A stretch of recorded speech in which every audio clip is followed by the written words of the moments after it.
Story number 11. Even though you're damaged, you still have value. A popular speaker started off a seminar by holding up a $20 bill. A crowd of 200 had gathered to hear him speak. He asked, "Who would like this $20 bill?" 200 hands went up. He said, "I am going to give this $20 to one of you, but first, let me do this."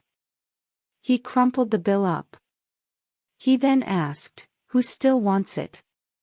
All 200 hands were still raised. "Well," he replied, "what if I do this?" Then he dropped the bill on the ground and stomped on it with his shoes.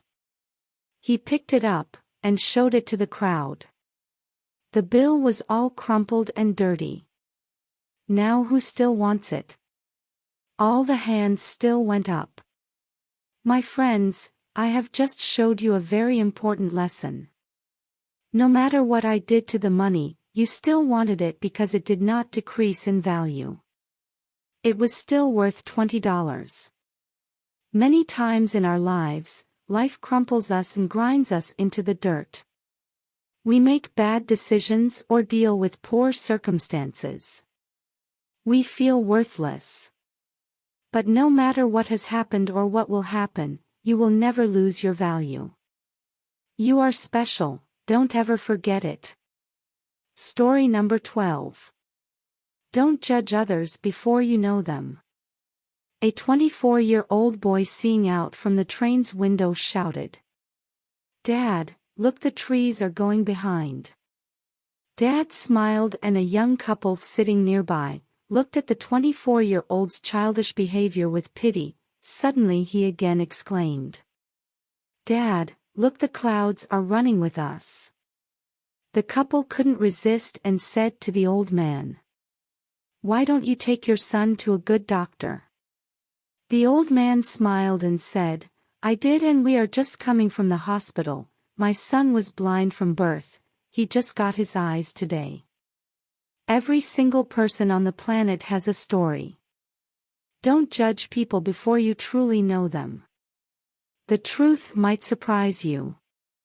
Story number 13. Think outside of the box. In a small Italian town, hundreds of years ago, a small business owner owed a large sum of money to a loan shark. The loan shark was a very old, unattractive-looking guy that just so happened to fancy the business owner's daughter. He decided to offer the businessman a deal that would completely wipe out the debt he owed him. However, the catch was that we would only wipe out the debt if he could marry the businessman's daughter. Needless to say, this proposal was met with a look of disgust. The loan shark said that he would place 2 pebbles into a bag, one white and one black. The daughter would then have to reach into the bag and pick out a pebble. If it was black, the debt would be wiped, but the loan shark would then marry her.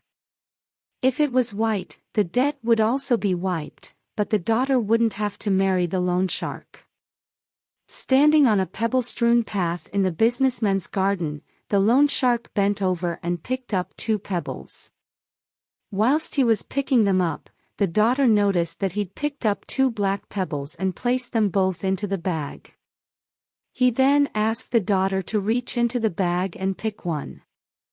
The daughter naturally had 3 choices as to what she could have done: refuse to pick a pebble from the bag, take both pebbles out of the bag and expose the loan shark for cheating, pick a pebble from the bag fully well knowing it was black and sacrifice herself for her father's freedom. She drew out a pebble from the bag, and before looking at it, accidentally dropped it into the midst of the other pebbles. She said to the loan shark, "Oh, how clumsy of me. Never mind, if you look into the bag for the one that is left, you will be able to tell which pebble I picked." The pebble left in the bag is obviously black, and seeing as the loan shark didn't want to be exposed, he had to play along as if the pebble the daughter dropped was white, and clear her father's debt.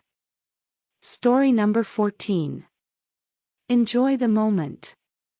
After spending nearly every waking minute with Angel for 8 straight days, I knew that I had to tell her just one thing. So late at night, just before she fell asleep, I whispered it in her ear. She smiled, the kind of smile that makes me smile back, and she said, "When I'm 75 and I think about my life and what it was like to be young, I hope that I can remember this very moment." A few seconds later she closed her eyes and fell asleep. The room was peaceful, almost silent.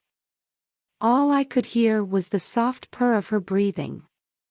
I stayed awake thinking about the time we'd spent together and all the choices in our lives that made this moment possible.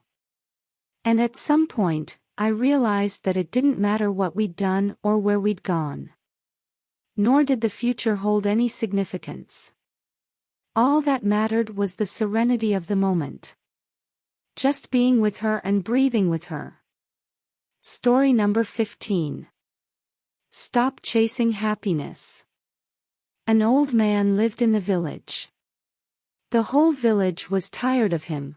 He was always gloomy, he constantly complained and was always in a bad mood. The longer he lived, the viler he became and more poisonous were his words. People did their best to avoid him because his misfortune was contagious. He created the feeling of unhappiness in others.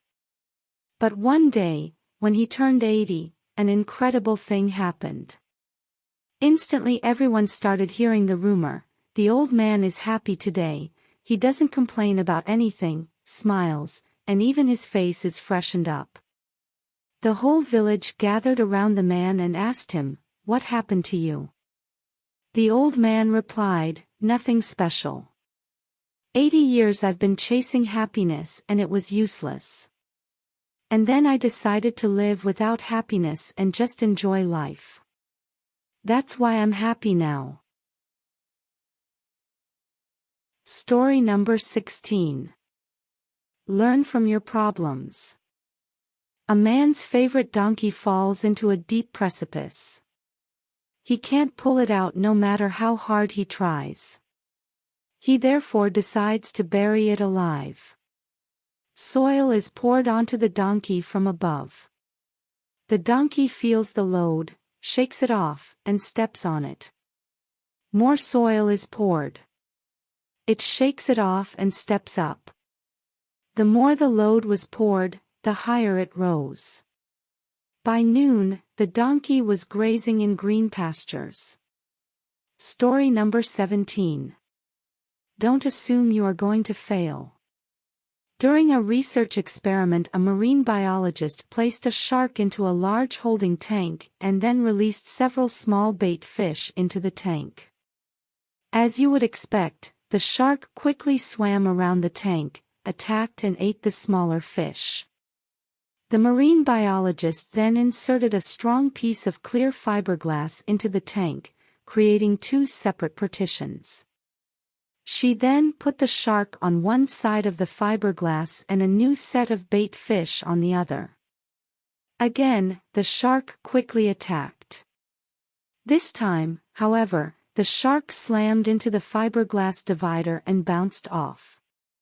Undeterred, the shark kept repeating this behavior every few minutes to no avail. Meanwhile, the bait fish swam around unharmed in the second partition. Eventually, about an hour into the experiment, the shark gave up. This experiment was repeated several dozen times over the next few weeks. Each time, the shark got less aggressive and made fewer attempts to attack the bait fish, until eventually the shark got tired of hitting the fiberglass divider and simply stopped attacking altogether.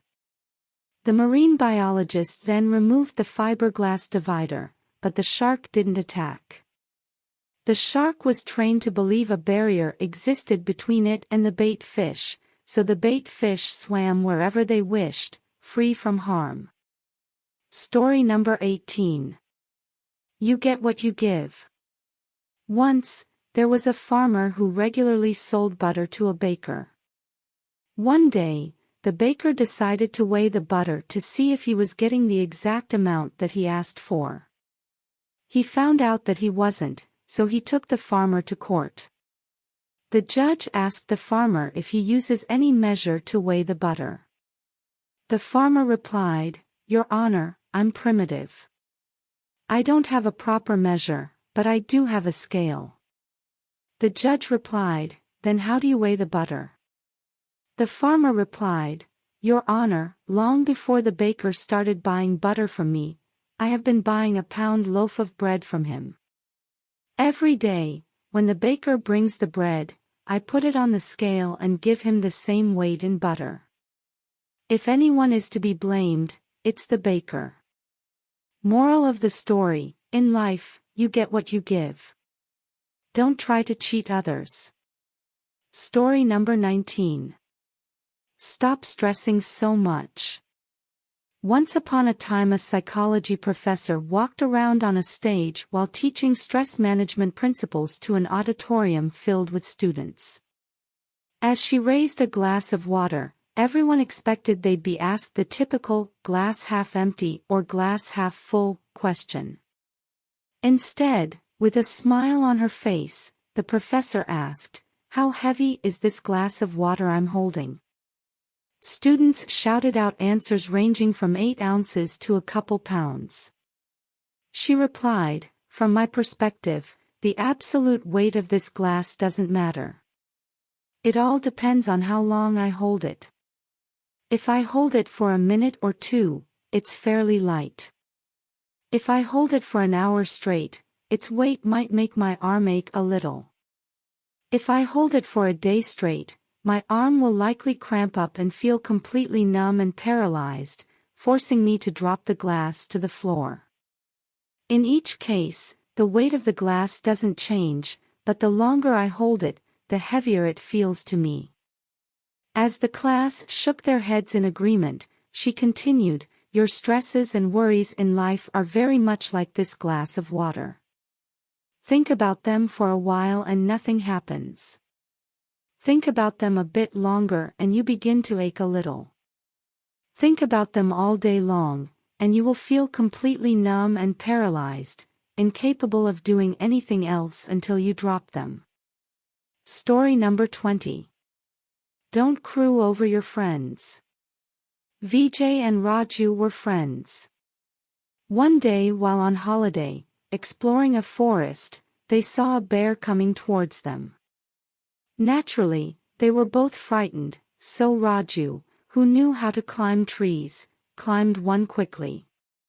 He didn't spare a thought for his friend who had no idea how to climb. Vijay thought for a moment. He had heard that animals don't attack dead bodies, so he fell to the ground and held his breath. The bear sniffed him, thought he was dead, and went on its way. Raju, after he had climbed down from the tree, asked Vijay, "What did the bear whisper in your ears?" Vijay replied, "The bear asked me to keep away from friends like you."